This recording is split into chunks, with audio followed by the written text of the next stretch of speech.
मेरा नाम दीप्ति है। मेरी पढ़ाई अब पूरी हो चुकी थी। मेरे माता पिता मेरे लिए लड़का तलाश कर रहे थे। मैं अपनी शादी के लिए बहुत कुछ सोचती रहती थी। मुझे उम्मीद थी कि मुझे एक बहुत अच्छा जीवन साथी मिलेगा और उसके साथ मैं अपनी सारी जिंदगी बड़ी खुशहाली से गुजरूंगी। मैं हमेशा यही सोचती थी कि मैं अपने पति के साथ यहाँ घूमने जाऊंगी, वहाँ घूमने जाऊंगी। मुझे लगता था कि शादी के बाद मैं अपनी लाइफ बड़े अच्छे से एंजॉय करूंगी। मेरे घर वालों ने मेरे लिए लड़का देख लिया था और मेरी उससे शादी तय कर दी थी। अब मेरी शादी हो चुकी थी। मैंने उस लड़के की शक्ल तक नहीं देखी थी, क्योंकि मेरे माता पिता का मानना था कि जिस लड़के को उन्होंने मेरे लिए पसंद किया है वह मुझे भी पसंद होगा। इसके चलते अब मेरी शादी हो चुकी थी। मैं विदा होकर अपने ससुराल आ गई थी। मेरे ससुराल वालों ने बहू के आने की खुशी में एक फंक्शन रखा था। उस फंक्शन सभी रिश्तेदार, आस पड़ोस के सभी लोग इनवाइटेड थे। मैं और मेरे पति स्टेज पर बैठे थे। सभी लोग बारी बारी करके हमें आशीर्वाद देने स्टेज पर आ रहे थे। मुझे मेरे पति का बर्ताव कुछ ठीक दिखाई नहीं दे रहा था। जब सभी लोग हमें आशीर्वाद देने स्टेज पर आ रहे तो उनके साथ जितनी भी औरतें आती सब मेरे करीब आकर कहती, तुम इस घर में कैसे रहोगी? मैं इतनी खूबसूरत थी। सभी औरतें आपस में यही बातें कर रही थीं कि अब इसकी खूबसूरती कायम नहीं रहेगी। जिस तरह चांद पर भी दाग होता है, उसी तरह इसकी खूबसूरती पर दाग लग जाएगा। ये अपने पति के साथ बिल्कुल भी खुश नहीं रह पाएगी। इसे कभी पति का सुख भी प्राप्त नहीं होगा। इसके पिता ने इसे कैसे घर की बहू बना दिया है, यहाँ रहकर इसकी जिंदगी बर्बाद हो जाएगी। यहाँ रहने के बाद ये कभी खुश नहीं रह पाएगी। मैं उन सब की बातों को बड़े ध्यान से सुन रही थी, मगर नई बहू होने की वजह से मैं उनसे कुछ भी कह न सकी। ये सब बातें सुनकर मुझे बड़ी हैरानी हो रही थी। मैं समझ नहीं पा रही थी कि यह सब क्या हो रहा है।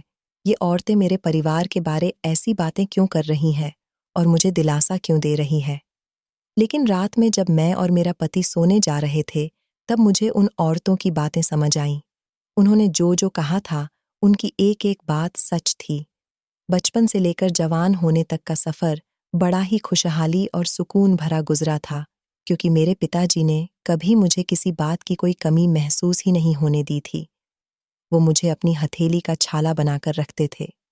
हमेशा उन्होंने मुझे अपनी पलकों पर बिठाकर रखा था। मेरी हर ख्वाहिश को पूरा किया था। मेरा इस दुनिया में मेरे पिता के अलावा और कोई नहीं था। मेरे पिता ने कभी मुझे माँ की कमी महसूस ही नहीं होने दी थी। मेरे पिता एक शरीफ और अच्छे इंसान थे। हम लोग गांव में रहते थे। गांव के सारे ही लोग मेरे पिता की बहुत इज्जत किया करते थे। मैं 10 महीने की थी जब मेरी माँ एक बीमारी के कारण मुझे इस दुनिया से छोड़कर चली गई थी। मैं उस समय बहुत छोटी थी जब मैं अपने पिताजी को बहुत तंग किया करती थी। लोगों ने मेरे पिता को एडवाइस दी थी कि तुम दूसरी शादी कर लो। तुम्हें पत्नी भी मिल जाएगी और तुम्हारी बेटी को माँ का साथ भी मिल जाएगा। बच्चों की परवरिश माँ जिस तरीके से कर लेती है, उस तरीके से पिता के लिए करना नामुमकिन हो जाता है। मगर मेरे पिता ने हमेशा ही मुझसे मोहब्बत की थी। वो नहीं चाहते थे कि उनकी दूसरी पत्नी आने के बाद उनका प्यार बढ़ जाए और उनकी दूसरी पत्नी उनके लिए पत्नी होगी, मगर उनकी बेटी के लिए तो वो सौतेली माँ ही रहेगी। मेरे पिताजी को हमेशा मेरी बहुत फिक्र रहती थी। वो नहीं चाहते थे कि सौतेली माँ इस घर में आए और मेरे साथ सौतेले जैसा व्यवहार रखे। इसलिए उन्होंने सारी जिंदगी किसी के भी कहने पर दूसरी शादी नहीं की और उन्होंने यही फैसला किया कि चाहे जो हो जाए वो अपनी बेटी का खुद ख्याल रखेंगे। पिताजी जब अपनी फैक्ट्री में काम करने के लिए जाते थे तो अपनी छोटी सी बेटी को अपने साथ लेकर जाते थे। जब उनकी बेटी सो जाती तब वो सारे काम किया करते थे। फैक्ट्री में मशीनों की आवाज़ भी होती थी, मगर मेरे पिताजी मशीन द्वारा काम न करके अपने हाथों से काम किया करते थे और मुझे ऐसी जगह सुला दिया करते थे जहां शोर ना मचे। मेरे पिताजी शहर में काम करते थे। उनको शहर में काम करने के लिए आना जाना बहुत दूर पड़ता था, लेकिन उन्होंने कभी मेहनत से पीछा नहीं छोड़ा था। वो मेहनत करते थे और अपनी मेहनत की कमाई अपनी बेटी पर लगा दिया करते थे। उन्होंने मुझे राजकुमारियों जैसी जिंदगी दी थी। फिर धीरे धीरे मैं बड़ी होती चली गई। पिताजी मुझे अपने साथ शहर हर रोज लेकर आते थे, इसलिए मैं शहर के माहौल को बहुत अच्छे तरीके से जानती थी। अब जब मैं जवान हुई तो मैंने पिताजी से कहा था कि अब मैं आपके साथ शहर नहीं जाया करूंगी। कितने सालों से आप मेरा इतना ख्याल रख रहे हो, अब मैं बड़ी हो गई हूँ, समझदार हो गई हूँ, अपना ख्याल खुद रख सकती हूँ। अब मैं आपके लिए घर में रहकर खाना बनाया करूंगी और आप आराम से काम से वापस आया करो। पिताजी कहते थे कि नहीं बेटा, तूने खाना बनाया तो कहीं तेरे हाथ पांव न जल जाए। मैं ऐसा नहीं कर सकता, मगर मैंने उनको तसल्ली दी थी और कहा था कि बस बहुत साल हो गए आपको बाजार का खाना खाते खाते, अब मैं आपको ऐसी हालत में नहीं देख सकती। मैंने खाना बनाना सीख लिया है। आपको याद है फैक्ट्री में जो मासी आती हैं, जो सबके लिए खाना बनाकर लाती है, मैं उनके पास बैठ जाती थी और उनसे बातें करती थी। मैंने उनसे खाना बनाने के लिए काफ़ी सारी एडवाइस ले ली है और उनसे पूछ भी लिया है कि कुछ डिशेस खाने में किस तरह से बनती है, मैं ट्राई करके देखती हूँ। मैंने पिताजी के लिए अपने हाथ से राजमा चावल, आलू गोभी की सब्जी और पराठे बनाए थे, जो वह उन्हें बहुत ज़्यादा पसंद आए थे। पिताजी कहते थे कि मुझे तो यकीन ही नहीं होता कि मेरी छोटी सी बेटी आज इतनी बड़ी हो गई कि अपने पिता के लिए अपने हाथों से खाना बना रही है। वो दिन भी जिंदगी के बहुत खुशहाल दिन थे, जब मुझे मेरे पिता ने कभी किसी चीज़ की कोई परेशानी नहीं होने दी थी। हर परेशानी का उन्होंने अकेले ही सामना किया था, लेकिन अब मैं जवान हो चुकी थी। अब मैं ज़्यादातर घर में ही रहने लगी थी, मगर पिताजी को हमेशा मेरी फिक्र लगी रहती थी, इसलिए वो शहर से जल्दी घर वापस आ जाते थे। अब लोग मेरे पिताजी से कहते थे कि तुम्हारी बेटी जवान हो रही है, उसकी शादी कर दो, क्योंकि अब पिताजी बीमार रहने लगे थे और काफ़ी समय से तो उन्होंने शहर में काम करना भी छोड़ दिया था। अब उनकी हड्डियों में इतनी जान नहीं रही थी कि वो शहर जाकर काम कर सके। शहर से रोज अपने गांव का आना जाना उनको बहुत भारी पड़ने लगा था, इसलिए उन्होंने अपने ही गांव में छोटा सा चाय का होटल खोल लिया था, जो इतना तो चलता था कि पिताजी उससे अपना और मेरा गुजारा अच्छे से कर लिया करते थे। मुझे भी हमेशा पिताजी की फिक्र रहती थी, इसलिए मैं घर से निकलकर उनके चाय के होटल पर उन्हें 2-3 बार देखने के लिए चली जाती थी, मगर लोग बार बार उनसे यही कहते थे कि अपनी बेटी की शादी कर दो, वो जवान हो रही है, उसका तुम्हारे अलावा इस दुनिया में कोई नहीं है, तुम्हारी भी तबीयत खराब रहने लगी है, अगर तुम्हें कुछ हो गया तो तुम्हारी बेटी का क्या होगा? वह अपनी ससुराल चली जाएगी तो तुम सुकून से मर सकोगे। पिताजी को भी लोगों की बात समझ आ गई थी, बात बिल्कुल ठीक लगी थी, इसलिए उन्होंने मेरे लिए रिश्ता तलाश करना शुरू कर दिया था, मगर मैंने उनसे साफ मना कर दिया था कि मैं आपको छोड़कर कहीं नहीं जाऊंगी। मैं चली गई तो आपका ख्याल कौन रखेगा? पिताजी ने मुझसे कहा कि बेटा, मैं तुझे इस दुनिया में अकेला छोड़कर नहीं जाना चाहता, मेरी मान तो तू शादी कर ले। उन्होंने मुझसे बहुत जिद की तो मैंने शादी के लिए हाँ कर दी थी, मगर अभी मेरा कहीं रिश्ता नहीं लग पा रहा था। कुछ हमारे ही गांव के लड़कों के रिश्ते थे, जिनको पिताजी ने साफ इनकार कर दिया था, क्योंकि वो लड़के देखने में तो ठीक थे, मगर उनके घरेलू हालात हमारे जैसे ही थे। पिताजी चाहते थे कि मेरी बेटी किसी ऐसे घर में जाए जहां पर उसे किसी तरह की परेशानी ना हो। वो लोग खानदानी अमीर हों, और खानदानी अमीर लोगों के पास कई नस्लों तक भी गरीबी दूर दूर तक नहीं आती। मैं खूबसूरत थी, इसलिए मेरे पिताजी को इस बात पर भरोसा था कि उनकी बेटी का रिश्ता अमीर परिवार से जरूर आएगा। पिताजी से काफी सारे लोगों ने यह भी कहा था कि तुम चाहो तो अपनी बेटी की शादी शहर में कर सकते हो, मगर पिताजी ऐसा नहीं चाहते थे। आखिर मैं उनकी एक तो बेटी थी। मैं भी यही चाहती थी कि मेरी शादी अपने ही गांव में या आसपास के किसी गांव में हो जाए, तो मैं हर दूसरे तीसरे दिन अपने मायके पिताजी से मिलने के लिए आ जाया करूंगी। फिर कुछ दिन गुजरे थे, जब हमारे गांव के सरपंच ने अपने दोस्त के बेटे का रिश्ता मेरे पिताजी को बताया था, क्योंकि पूरा गांव ही जानता था कि मैं बेहद खूबसूरत, भोली भाली और समझदार लड़की हूँ। पिताजी ने जब सरपंच जी की पूरी बात सुनी और उन्होंने सरपंच जी के दोस्त के बेटे से मुलाकात की, तो पिताजी को वो लड़का बहुत पसंद आया था, क्योंकि सरपंच जी के दोस्त पड़ोस वाले ही गांव के सरपंच थे। वो लोग खानदानी अमीर थे। लड़का भी देखने में बहुत अच्छा और सीधा था। मेरे पिताजी को ये बात बहुत पसंद आई थी कि उन लोगों ने खुद अपने मुंह से मेरे रिश्ते के लिए कहा था, क्योंकि गांव में लड़के की माँ आई हुई थी और उन्होंने मुझे बाजार से गुजरते हुए देख लिया था। जब उन्होंने मेरे बारे में जांच पड़ताल निकाली तो उन्होंने मुझे अपने घर की बहू बनाने का फैसला किया था। मेरे पिताजी इस रिश्ते के लिए राजी हो गए थे क्योंकि वो जैसा लड़का चाहते थे ऐसा लड़का उन्हें मिल गया था। लड़के वालों ने कहा था कि उन्हें कुछ नहीं चाहिए सिवाय उनकी बेटी के, और वो लोग बहुत ही जल्द शादी करना चाहते थे। पिताजी ने उनसे कहा भी था कि मेरी एक बेटी है, मैं अपनी बेटी की शादी में अपने सारे अरमान पूरे करना चाहता हूँ। मगर उन्होंने कहा कि तुम्हें जो तैयारी करनी है जल्दी ही कर लो। अगर तुम चाहो तो हम तुम्हें तैयारी करने की रकम दे सकते हैं, मगर हमारे खानदान में जल्द ही शादी की जाती है। मेरी शादी पड़ोस वाले ही एक गांव में हो गई थी। ये गांव हमारे घर से ज्यादा दूर नहीं था। मैं अपने पिता से विदाई के समय बहुत रोई थी क्योंकि सारी जिंदगी मैं जिसके सीने से लगकर बड़ी हुई थी, आज वो मुझसे जुदा हो गया था। एक तरह से मेरे दिल में खुशी भी छाई हुई थी क्योंकि जिस लड़के के साथ मेरी शादी हो रही थी वो लड़का बहुत सुंदर था। वो 3 भाई थे, उनकी सिर्फ एक ही बहन थी। सुना था कि किसी बीमारी के कारण उसकी भी मौत हो गई थी और मेरे पति के 2 बड़े भाइयों की शादी भी हो चुकी थी। मैं विदा होकर अपने ससुराल आई तो बहुत खुश थी। मुझे दुल्हन बनाकर जब गांव की औरतों के बीच बैठा दिया गया था तो मुझे बड़ा ही अजीब महसूस हो रहा था। सारी औरतें मुझसे अजीब अजीब तरह की बातें करके जा रही थीं। वो मेरे ससुराल वालों के बारे में कह रही थी कि तुम इस घर में ज्यादा दिन नहीं टिक सकोगी। बल्कि दूसरी वाली औरत ने घूंघट उठाकर मुझसे कहा था कि तेरे पिता ने तेरी शादी कहाँ कर दी, हमें तो तुझे देखकर तुझ पर तरस आता है।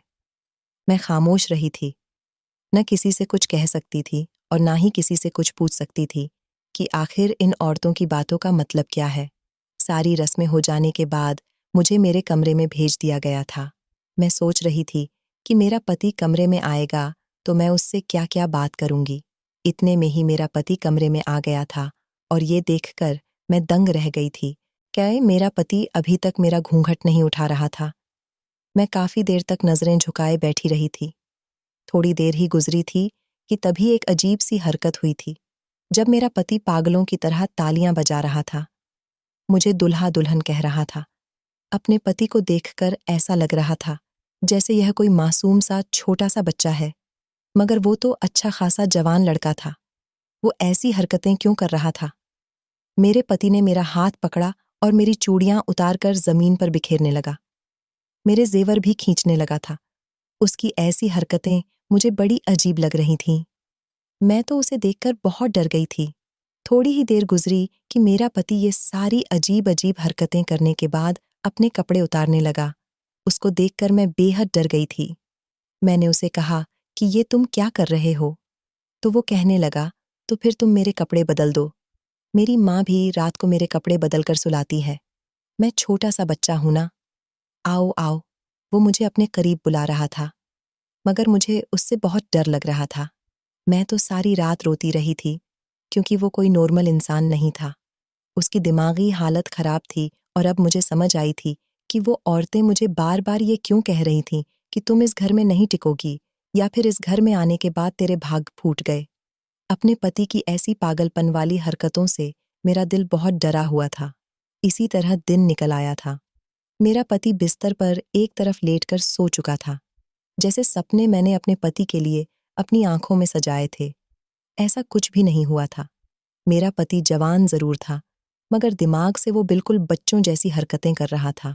मुझे यकीन था कि मेरे पिताजी को मेरे पति की सच्चाई के बारे में नहीं बताया गया है, वरना कभी भी मेरे पिताजी ऐसे इंसान के साथ मेरी शादी नहीं करते। मुझे इंतजार था कि कब मेरे पिताजी आए और मैं उनको अपने पति की हरकतों के बारे में बताऊं।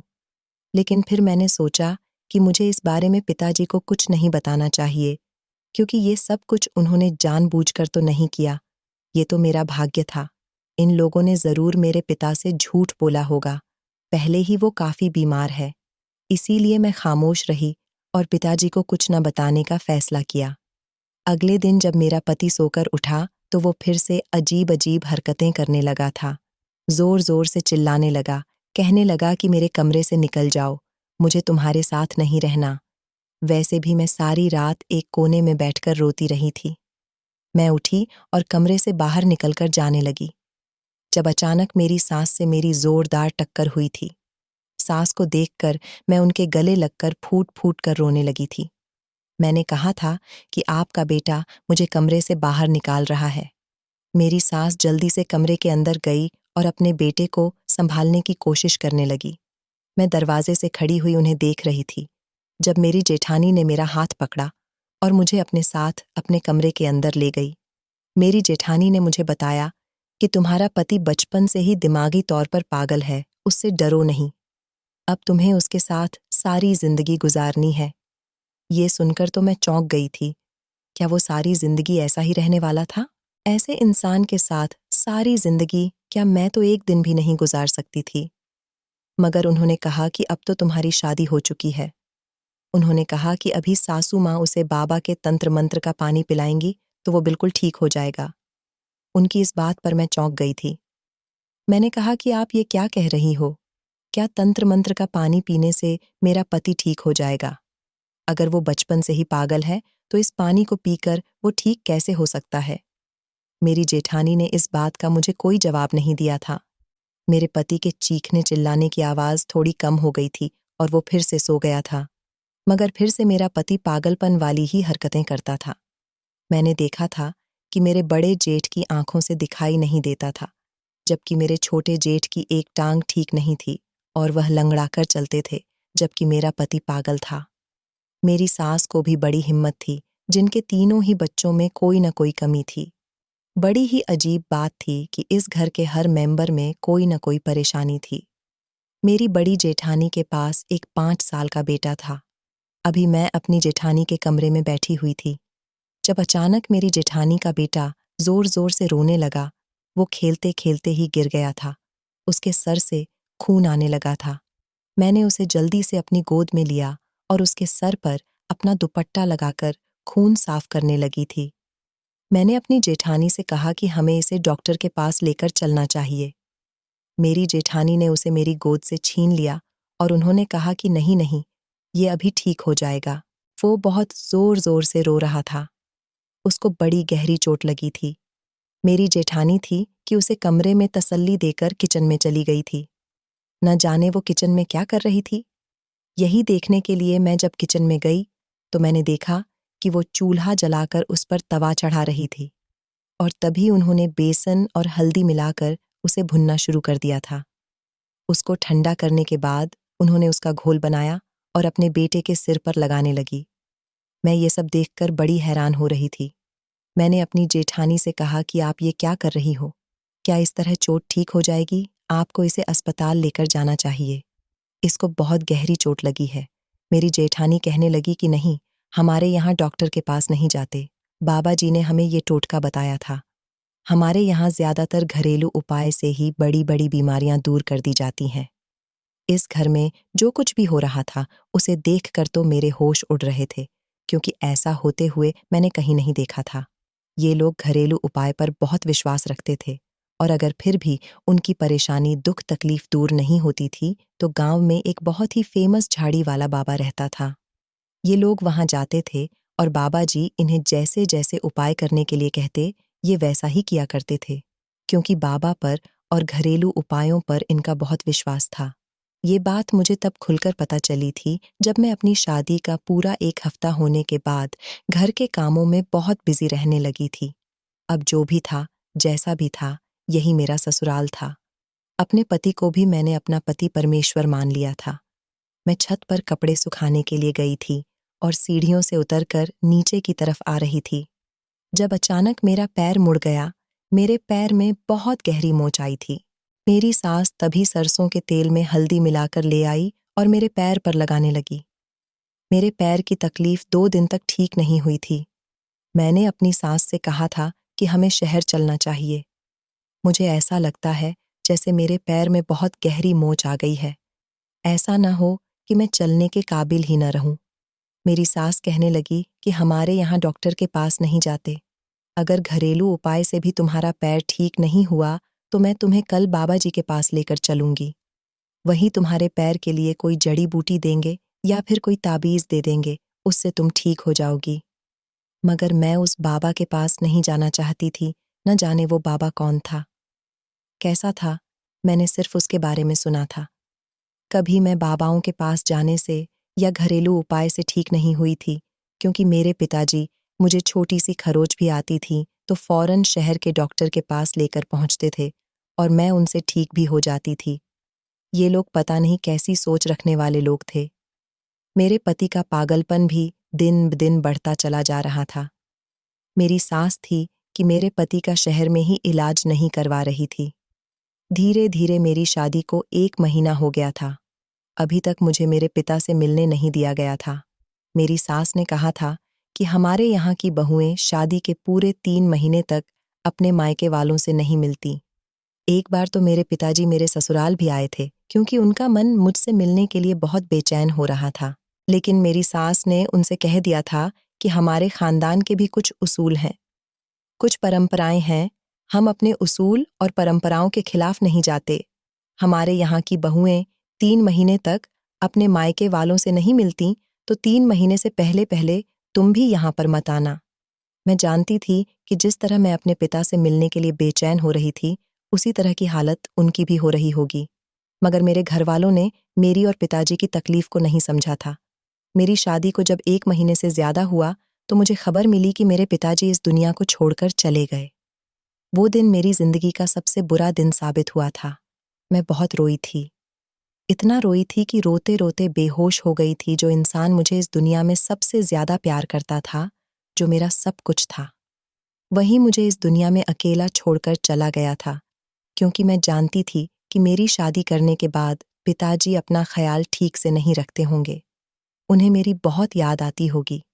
तभी तो उन्हें मौत बहुत जल्दी आ गई। न जाने मैं कैसे घर में आ गई थी कि यहाँ आने के बाद मुझे मेरे पिताजी से भी बहुत दूर कर दिया गया था।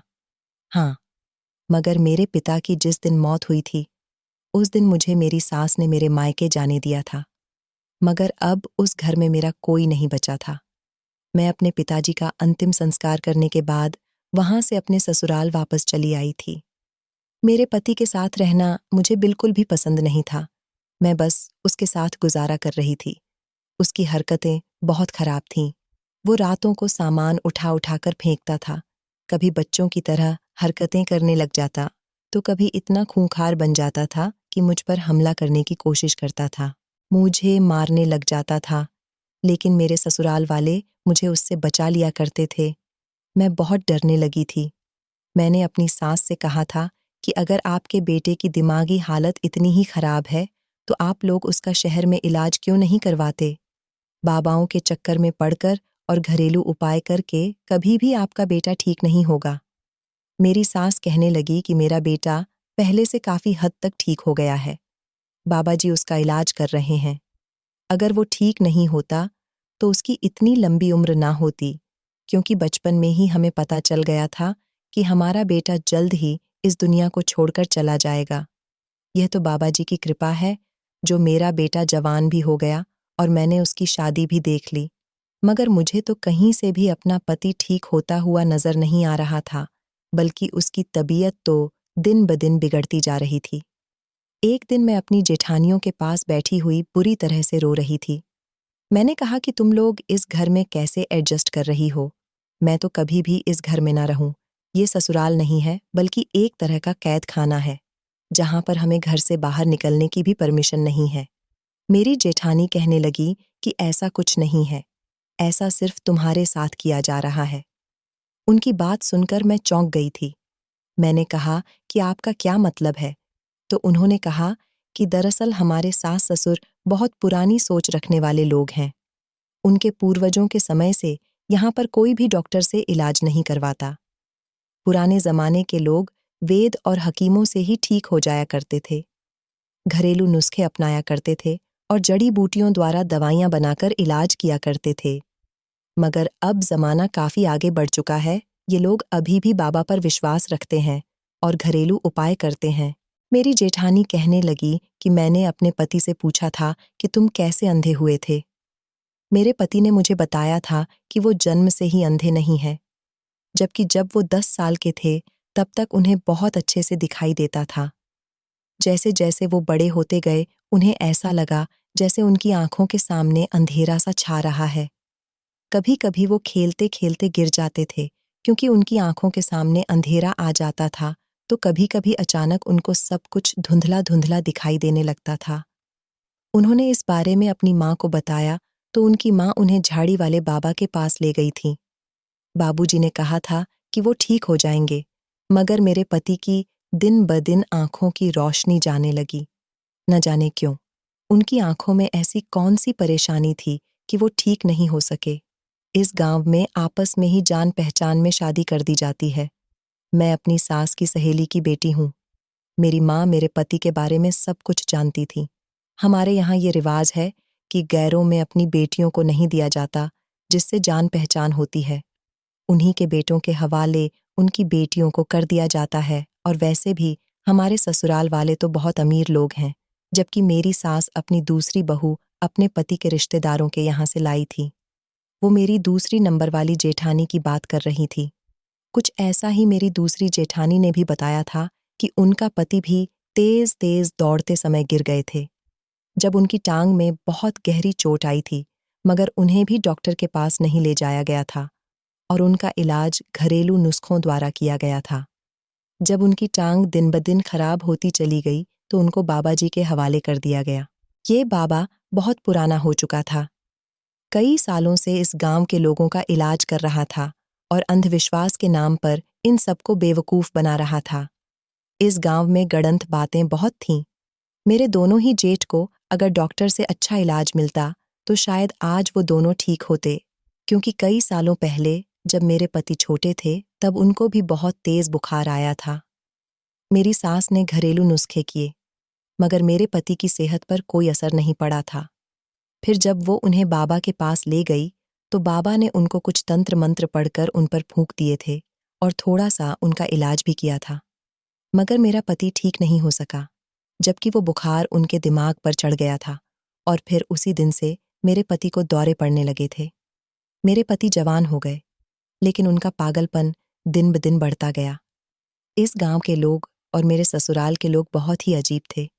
गांव वाले अगर बाबा की मनगढ़ंत बातों में आ रहे थे तो मेरे ससुराल वाले बहुत पुरानी सोच रखते थे। बताया गया कि मेरी नंद भी जवान होकर इस दुनिया को छोड़कर चली गई थी। उसकी भी एक बार बहुत तबीयत खराब हो गई थी, वो भी ठीक नहीं हो सकी। मेरी सास के सारे ही बच्चे लगभग लाचार थे और अब वो चाहती थी कि उनके घर की बहुएं और उनके बच्चे भी उनके जैसे ही जिंदगी गुजारे, मगर ऐसा मुमकिन नहीं था। मैं इन सारी बातों के खिलाफ थी। मैंने अपनी सास से कहा था कि मैं अपने पति का शहर में इलाज करवाना चाहती हूँ। आप लोगों के पास पैसे की कोई कमी नहीं है, आप चाहे तो अपने बेटे को ठीक कर सकते थे, मगर आप लोगों ने अपनी पुरानी सोच इस्तेमाल की। बाबा भी गांव में लोगों को सिर्फ बेवकूफ बना रहा है। अगर वो बाबा सच में लोगों का इलाज करता होता तो गांव के किसी भी बच्चों में कोई कमी ना होती। लेकिन मेरी ऐसी आवाज उठाने पर मुझे बड़ों से बदतमीजी करना बताया गया था। मेरी आवाज दबा दी गई थी, क्योंकि मेरी जेठानियां भी इसी गांव की थीं और वो बिल्कुल खामोश थी। हमारे गांव में ऐसा कुछ नहीं होता था और ना ही मेरा कभी ऐसे लोगों से सामना हुआ था जो अंधविश्वास के इतने आदी थे कि उन्हें सही और गलत में फर्क ही नजर नहीं आ रहा था।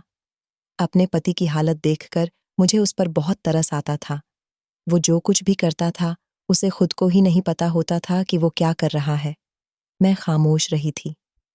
अपने ससुराल वालों के आगे मैं कुछ नहीं बोल सकती थी। मेरी शादी भी मेरे पति के साथ इसीलिए करवाई गई थी क्योंकि मेरी सास चाहती थी कि उनके बेटे की शादी उनके जीते जी हो जाए।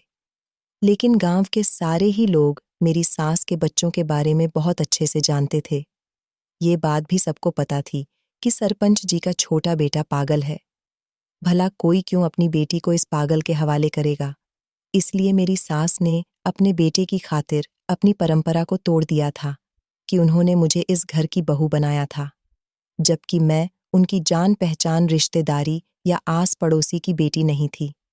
वक्त इसी तरह से गुजरता गया। मेरी शादी को 3 साल हुए तो मेरे ससुर इस दुनिया को छोड़कर चले गए थे, जबकि मेरी सास भी उनके 6 महीने के बाद इस दुनिया को छोड़कर चली गई। और अब दोनों भाई चाहते थे कि इस हवेली का बंटवारा हो जाए, क्योंकि ये बहुत बड़ी हवेली थी। वो अपने पिता की सारी जायदाद आपस में बांट लेना चाहते थे। उन्होंने सारी प्रॉपर्टी के बंटवारे करने के बाद मेरे पति का हिस्सा मुझे दे दिया था। मगर मैं इस गांव में नहीं रहना चाहती थी। मैं चाहती थी कि मैं अपने पति का इलाज करवाऊं और वो ठीक हो जाए।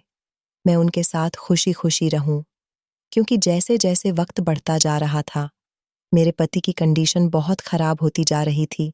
वो मुझे बहुत नुकसान पहुंचाता था। मेरी सेहत भी बहुत खराब हो गई थी, क्योंकि मैं अपने पति के हाथों दरिंदगी का शिकार होती थी। उसने कभी मुझे अपनी पत्नी की नज़र से नहीं देखा था, बल्कि वो तो मुझे अपना दुश्मन समझता था। मैं उसका जितना ख्याल रखने की कोशिश करती, वो मुझे उतना ही मारता था। उसके हाथ में जो चीज़ भी होती, वो उठाकर मुझ पर फेंक देता था। मैंने अपनी ससुराल में बड़ी मुश्किल के दिन गुजारे थे, और फिर मैं अपने हिस्से के सारे पैसे लेने के बाद अपने पति को लेकर शहर आ गई थी। ऐसा नहीं था कि मैं पढ़ी लिखी नहीं थी। मैं कभी स्कूल तो नहीं गई थी, मगर पढ़ना लिखना जानती थी, क्योंकि शहर में जब मेरे पिताजी मुझे फैक्ट्री में एक तरफ को बैठा दिया करते थे, तो मैंने देखा था कि वहाँ पर एक अंकल आते थे जो वहाँ के अकाउंटेंट थे। वो ज़्यादातर पढ़ाई लिखाई का काम करते थे। मैं उनके पास बैठी रहती थी, तो वो मुझे कॉपी और पेंसिल दे दिया करते थे। उन्होंने मुझे थोड़ा बहुत पढ़ाया था, और उन्हीं की दी हुई शिक्षा शहर में आने के बाद मेरे काम आ गई थी, क्योंकि यहाँ आने के बाद मैंने छोटा सा घर खरीद लिया था, एक मोबाइल खरीद लिया था, अपनी ज़रूरत का सारा सामान खरीद लिया था। मैं घर से ज़्यादा बाहर तो नहीं निकलती थी, लेकिन जब बहुत मजबूरी होती, तो मैं अपने पति को ताले में बंद करके घर से निकल जाया करती थी। अपने पति को संभालना अब मेरे लिए बहुत मुश्किल हो रहा था। गांव में रहते हुए तो मैं कभी अपने पति का डॉक्टर से इलाज नहीं करवा सकती थी, क्योंकि ना तो वहां पर दूर दूर तक डॉक्टर थे, ना अस्पताल था, और ना ही कभी वहां के लोग मुझे परमिशन दे सकते थे कि मैं अपने पति का इलाज शहर में आकर करवाऊं। अब यहाँ आने के बाद मुझे फुल परमिशन मिल गई थी, लेकिन अपने पति को देखकर मुझे बहुत अफसोस होता था। अब उसे अपना ज़्यादा होश भी नहीं रहता था। वो ज़्यादातर बिस्तर पर पड़ा रहता था, क्योंकि उसके शरीर में इतनी जान ही नहीं बची थी कि वो मेरे ऊपर अब अपना पागलपन आजमा सके। मैं सारा सारा दिन अपने पति के काम करके थक जाती थी, क्योंकि गांव में तो मेरी जेठानियां मेरे साथ काम करवा दिया करती थीं। मैं अपने पति के सारे काम करती थी। वो मुझे कहीं चोट भी पहुंचा दिया करता था, तो मैं काफ़ी समय तक दर्द मैं एक तरफ को पड़ी रहती थी, तो मेरी जेठानियां घर के सारे काम कर लेती थीं, खाना भी बना लिया करती थीं। मुझे कभी किसी परेशानी का सामना नहीं हुआ था, लेकिन अब यहाँ शहर आने के बाद मुझे ही सारे काम करने थे। उन लोगों ने मुझे मना भी किया था कि तुम शहर मत जाओ, जैसे भी जिंदगी गुजार रही हो, यहीं पर गुजार लो। मगर मेरी ही जिद थी कि मैं अपने पति को ठीक करके रहूंगी, क्योंकि मुझे ऐसा लगता था कि मेरा पति अब और ज्यादा गांव में रहा तो वो इस दुनिया को छोड़कर भी जा सकता है। बचपन से लेकर अब तक उसे ठीक से इलाज नहीं मिल सका था। उसको क्या परेशानी थी, ये बात तो डॉक्टर ही बता सकते थे। मेरे पास पैसे की कमी नहीं थी, क्योंकि गांव में मेरे ससुर का एक मकान था, जिसको मेरे जेठ ने किराए पर दे दिया था और कहा था कि जब तक हमारा भाई जिंदा है, हम तुम्हें हर महीने इस मकान का किराया पहुंचाते रहेंगे। क्योंकि मेरा पति कमाने लायक नहीं था, मेरे पास उन लोगों के दिए हुए पैसे एक न एक दिन तो खत्म होने ही थे। पहले हम सब लोग जिस तरह जॉइंट फैमिली सिस्टम में रहते थे, इस तरह से अपने माँ बाप के मरने के बाद मेरे दोनों जेठ नहीं रहना चाहते थे, क्योंकि मेरे पति अपनी माँ के मरने के बाद आउट ऑफ कंट्रोल हो गया था। घर में सभी को नुकसान पहुंचाने लगा था। जब मेरी सास जिंदा थी, तो वो अपने बेटे को समझा बुझाकर शांत कर लिया करती थी। मेरा पति मुझसे भी ज्यादा नहीं संभालता था, इसलिए उन लोगों ने ये तरीका अपनाया था कि घर के हिस्से के बंटवारे कर दिए जाए। तीनों भाई अलग अलग रहेंगे, तो उनको अपने छोटे भाई से भी कोई नुकसान नहीं पहुंचेगा, और एक न एक दिन तो इस जायदाद के बंटवारे भी होने ही हैं। फिलहाल मुझे शहर में आए हुए 2 महीने गुजर गए थे। शहर के सारे तौर तरीकों से मैं अच्छी तरह से वाकिफ थी। आखिरकार मेरा बहुत सारा समय शहर में गुजरा था। मैं अपने पति की वजह से सारा दिन घर में ही रहती थी, इसलिए घर का राशन पानी जितना भी होता था, मैं सब मोबाइल से ऑनलाइन ऑर्डर कर दिया करती थी। सब्जी वगैरह भी मैं ऑनलाइन ही मंगाया करती थी। इससे मेरा टाइम भी बचता था और मैं घर में रहकर अपने पति के साथ ज़्यादा से ज़्यादा उसका ख्याल रखती थी। मेरा पति अब पूरी तरह से बिस्तर पर लग चुका था। डॉक्टर ने बताया था कि मेरे पति कुछ दिनों का ही मेहमान है क्योंकि उसकी तबीयत ठीक नहीं है। अगर उसका इलाज वक्त पर हो जाता तो शायद आज उसकी बीमारी इतनी न बड़ी होती। अब जवानी में ही वह कभी भी मेरा साथ छोड़ सकता है। डॉक्टर के पास आने पर मुझे इतना तो पता चल गया था कि आखिर मेरे पति को परेशानी क्या है। उसके दिमाग की नसें पूरी तरह से सूखने लगी थीं। अगर उसका इलाज चल भी रहा था तो वो सिर्फ दवाइयों के जरिए जिंदा रह सकता था, लेकिन डॉक्टर ने कह दिया था कि उसका टाइम अब पूरा हो चुका है। मैं अपने पति की वजह से सारा सारा दिन रोती रहती थी कि अगर वो भी मुझे इस दुनिया से छोड़कर चला गया तो मैं किसके सहारे जिंदगी गुजारूंगी। एक दिन मैंने ऑनलाइन राशन ऑर्डर किया था। जब एक डिलीवरी बॉय राशन देने के लिए आया, उस दिन बहुत तेज धूप थी। जब मैंने दरवाज़ा खोला तो वो मुझे बड़े गौर गौर से देख रहा था। वहाँ हट्टा-कट्टा जवान, खूबसूरत लड़का था, न जाने क्यों वो मुझे इतनी गौर गौर से देख रहा था। मेरी शक्ल से ही साफ नज़र आ रहा था कि मैं बहुत थक गई हूँ, क्योंकि जब तक मेरा पति जाग रहा होता था, मैं उससे बातें करने की कोशिश करती थी। उसके ज़रूरी सारे काम करती थी। इस वजह से मैं बहुत थक जाया करती थी। मैं जल्द से जल्द दरवाज़ा बंद करके घर के अंदर जाना चाहती थी, मगर उसने मुझसे कहा कि मुझे प्यास लग रही है। मैंने सोचा, आज गर्मी बहुत है, जाहिर सी बात है, उसे प्यास लग रही होगी, इसलिए मैं उसके लिए पानी लेने चली गई। पानी पीने के बाद वो थैंक यू बोलकर वहाँ से जा चुका था, लेकिन अब वो ज़्यादातर मेरा ऑर्डर खुद ही लेकर आता था, क्योंकि उसने मुझसे कहा था कि आप इस घर में अकेली रहती हो। मैंने उसे बताया था कि हाँ, मैं बिल्कुल अकेली रहती हूँ। दरअसल, मेरे पति की तबीयत ठीक नहीं रहती।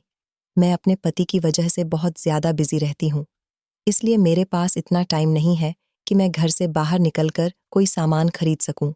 उसने कहा था कि आप फिक्र मत करो, मैं आपके लिए खुद ही आपका ऑर्डर लेकर आया करूंगा। धीरे धीरे उसके साथ मेरी बातचीत बढ़ती गई थी, क्योंकि अब हर बार वही मेरी डिलीवरी लेकर आता था और हर बार वो मुझसे मेरे हस्बैंड के बारे में पूछता था। वो मुझसे पूछता था कि आखिर आपके पति की ऐसी क्या बीमारी है, तो मैंने उसे बता दिया था कि मेरा पति दिमागी तौर पर पागल है। न जाने उसे क्या सूझा कि वो मेरे लिए बहुत फिक्रमंद होने लगा। कहने लगा कि पागल इंसान के साथ जिंदगी गुजारना तो बड़ी मुश्किल है। आखिर आप अपने पति के साथ कैसे रहती हो? क्योंकि पागल इंसान तो कभी भी कुछ भी कर सकता है।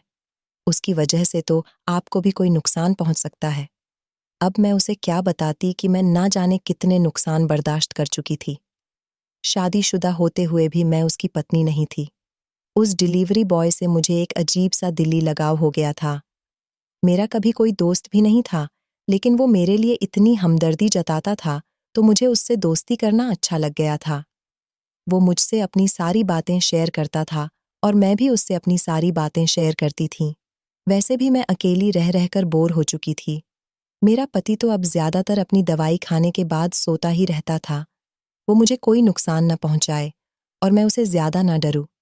इसीलिए डॉक्टर ने उसे नींद की दवाई दे दी थी, मगर जब वो जागता था तो मुझे उसके कपड़े बदलने होते थे, उसके हाथ मुंह धुलाने होते थे, उसे अपने हाथों से खाना खिलाना होता था। जिंदगी इसी तरह से गुजर रही थी। मुझे उस लड़के का साथ अच्छा लगने लगा था। एक दिन मेरे पति की तबीयत बहुत ज़्यादा खराब हो गई थी। मैं उसकी वजह से बहुत परेशान थी, बहुत रोई थी, इसलिए मेरी तबीयत बिगड़ने लगी थी। जब वो डिलीवरी बॉय ने दरवाज़ा बजाया तो मैं अपना सामान लेने के लिए चली गई थी। वो मेरी शक्ल देखकर ही समझ गया था कि मैं बहुत थक गई हूँ। उसने कहा कि ऐसा लगता है कि आपकी तबीयत खराब है। उसकी बात सुनकर मेरा मन भर आया था। मेरी आंखों में आंसू आ गए थे। वो मुझे ऐसी हालत में देखकर मेरे घर के अंदर आ गया था और मेरे सामने बैठ गया था। उसने मुझे भी बैठने के लिए कहा था। वो कहने लगा कि आखिर आप मेरी दोस्त बन गई हो। मैं आपसे पूछना चाहता हूँ कि आपको क्या परेशानी है। अगर आपकी तबीयत ठीक नहीं है तो आपको डॉक्टर से ट्रीटमेंट लेना चाहिए। मैंने उसे बताया कि मैं अपने पति की वजह से बहुत ज़्यादा परेशान रहती हूँ। मेरी बात सुनकर वो कुछ देर के लिए खामोश हो गया था। फिर वो कहने लगा कि आखिर इस इंसान के साथ आपकी शादी किसने करवाई थी?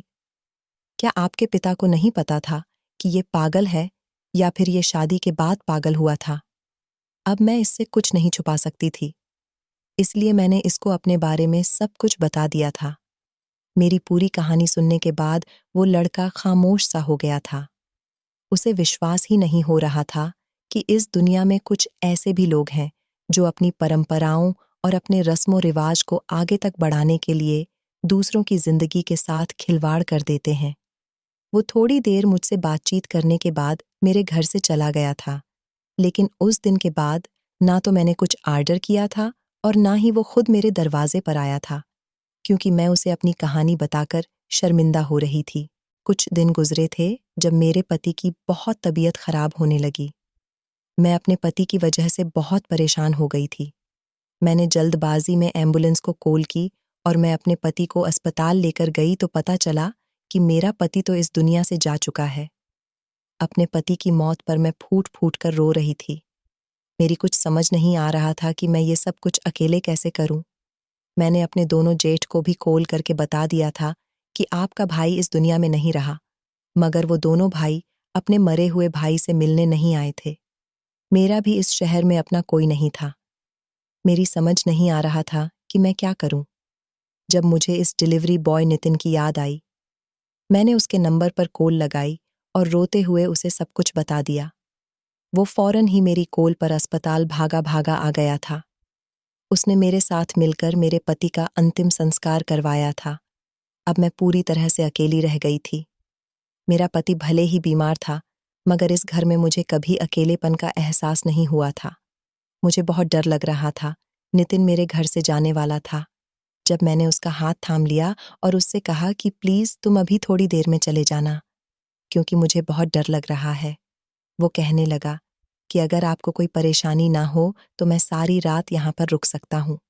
मैंने ना जाने क्या सोचकर उसे सारी रात घर में रुकने के लिए कह दिया था, मगर वो बहुत ही खुददार इंसान था।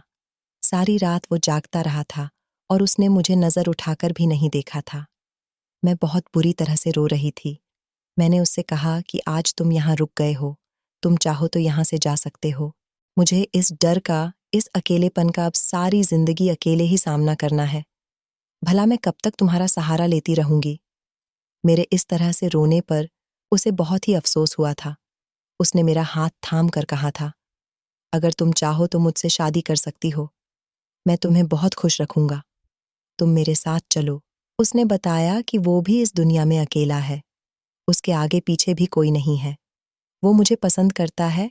जब उसे ये बात पता चली थी कि मैं शादीशुदा हूँ, तब उसे बहुत तकलीफ पहुंची थी। उसने कहा कि मैं कम कमाता हूँ, मगर तुम्हारा बहुत ख्याल रखूंगा। तुम्हारा इस दुनिया में कोई नहीं है और मेरा भी इस दुनिया में कोई नहीं है। शायद भगवान ने हम दोनों को एक दूसरे से इसी तरह मिलवाया है। उसने मुझे सुबह तक सोचने का मौका दिया था। उसने कहा था कि मैं तुम्हारे साथ कोई जबरदस्ती नहीं करूंगा। अगर तुम मेरे साथ शादी करना चाहती हो तो मैं खुशी-खुशी तुम्हें एक्सेप्ट करने के लिए तैयार हूँ। नितिन बहुत अच्छा लड़का था, क्योंकि जिस दिन से मेरी इससे मुलाकात हुई थी, उसी दिन से यह मेरी मदद करने के लिए तैयार रहता था और मेरे पति के मरने के बाद भी। तो इसी ने मेरा साथ दिया था।